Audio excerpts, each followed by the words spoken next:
Are you giving this government a chance? I'm not giving them a chance. I'm giving them more than a chance. But you do not agree. You do not think that Bola Tinubu can do it. No, that's not true. You pitch your camp. No, that's not true. You pitch your tent with Peter Obi. Sheon, that's not true. I was in PDP, right? And I also wanted to run for president.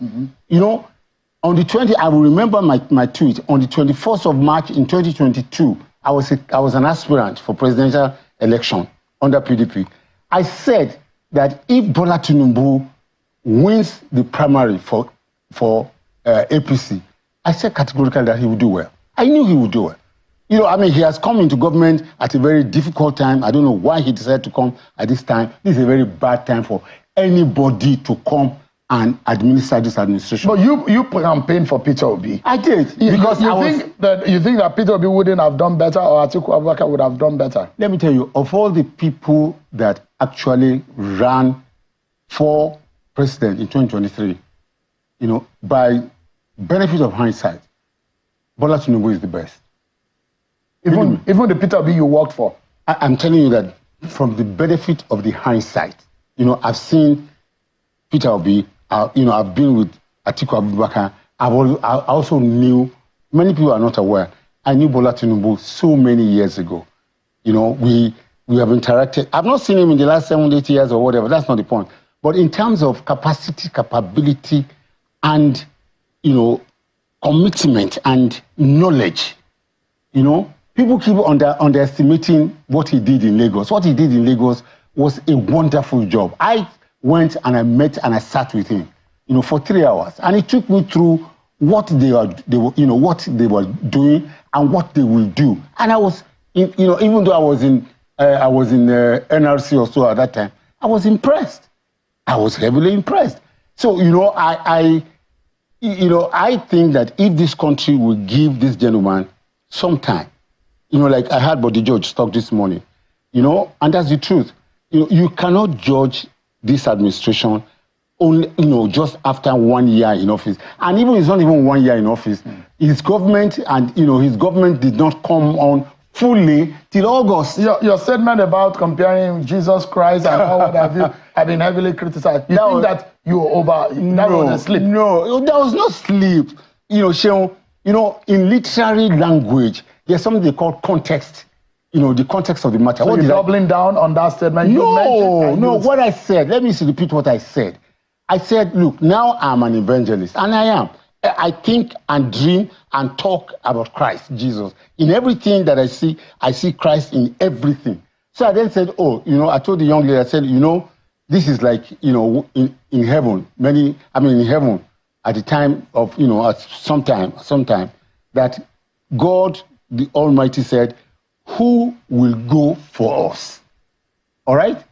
And Christ Jesus volunteered that. He said, send me, here I am. Do you understand? So I said, you know, and he came and died for the sins of the world. So I said, anybody who came after Buhari to run this country is sacrificing himself, is putting his neck on the guillotine.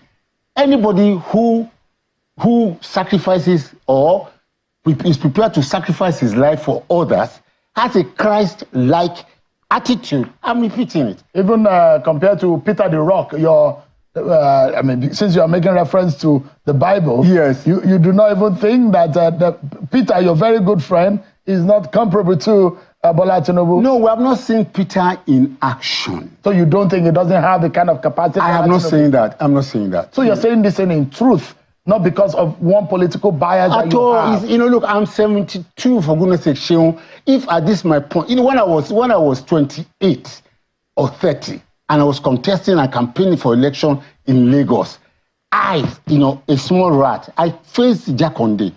I faced late Chief Obafemi Awolowo, you know, may God bless them. So why should I, 40 years later, not be able to say things as I see it?